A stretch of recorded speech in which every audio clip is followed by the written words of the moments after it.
करने की अधिकारी नहीं है।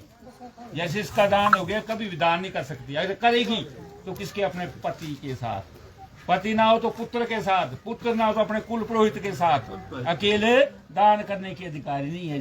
तेरे साथ जो दान करेगी वो ही। अगर अकेली तीर्थों पे चलेगी तो जाने का कोई लाभ नहीं है। अगर आपके साथ जाएगी तभी वो पूर्णता होगा। ठीक है, फिर हो गया, इसका संकल्प भी हो गया, है ना।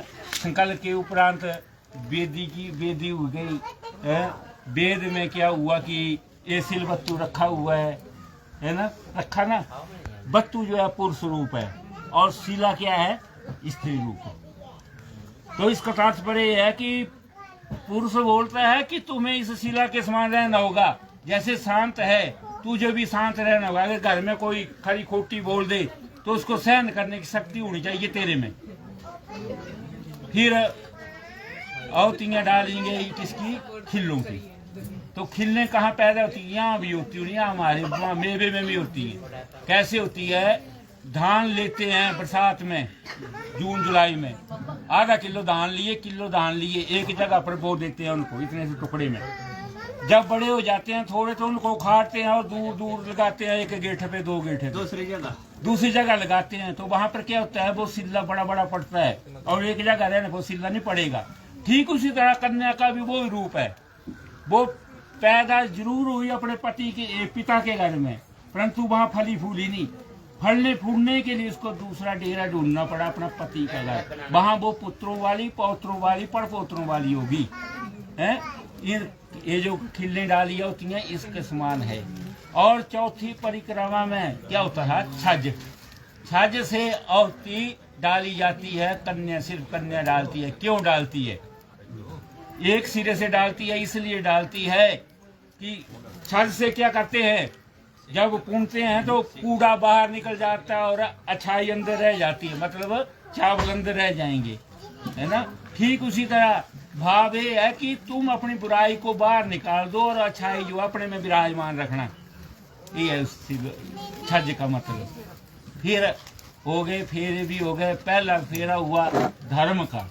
स्त्री बोलती है धर्म करना है तो मेरे पीछे चल। दूसरा फेरा है कर्म का।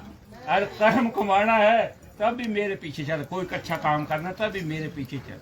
और अर्थ का है तीसरा। अगर पैसा पाई कमाना है, बाप बड़ा की भैया सबसे बड़ा रुपया। अगर पैसा कमाना है तब भी क्या, मेरे पीछे चल। जब चौथी फेरी आती है तो रुक जाती है बात, क्योंकि चौथे फेरे में सबसे पहले कन्या जो है वो अपने पति को ही अपना गुरु मानती है और गुरु मानकर कहती है कि तुम आगे चलो। चौथा फेरा है मोक्ष का। मोक्ष का है, आप मुझे मोक्ष दिलाओगे। मैं आपको मोक्ष नहीं दिला सकती, इसलिए आप स्वामी हैं, मेरे गुरु बन गए। स्त्रियों को कभी भी गुरु बनाने की आवश्यकता नहीं है। आज से गुरु बन गए, आप आगे हुई है और मैं पीछे चलूंगी, आपका अनुकरण करूंगी। ठीक है, फिर हो गए 4 फेरे। मोक्ष भी मिल जाएगा कर्मों के अनुसार, है ना। फिर 7 शर्तें रखी गई, क्योंकि जो मंत्र पढ़े कल से पता चला कुछ कोई पता नहीं चला। इसका दारोमदार जो है इस शब्द पति के ऊपर है। अगर 7 शर्तें दोनों को मंजूर है तब ये विवाह पूर्ण होगा, वरना आपका विवाह पूर्ण नहीं है। सीधी सी बात है ना। पहली शर्त बरोक्ति। बर कहता है, क्या कहता है, वर्म के मन में शंका होती है कि स्त्रियां पति के वाम अंग की ओर बैठती हैं, इस ओर बैठती हैं, किंतु आप दक्षिण की ओर क्यों स्थित हो। आपको मैंने विवाह लिया है, इसलिए उठो मेरे वाम अंग में बैठो। अगर आपके मन में कोई बात है तो सामने प्रकट करो। तो कन्यावाच, कन्या क्या कहती है कि विवाह दान करने से नहीं होते है। जैसे ब्राह्मणों को दान दे दिया, भोजन करवा दिया, 100 मन चावल डाल दिए, 10 मन डाल दिए, उससे नहीं होगा। विवाह तो तभी जानना, मेरी 7 शर्तें हैं, अगर इनको तुम मानोगे तभी मैं आपके वाम अंग में आऊंगी, वरना मैं आपके वाम अंग में नहीं आऊंगी।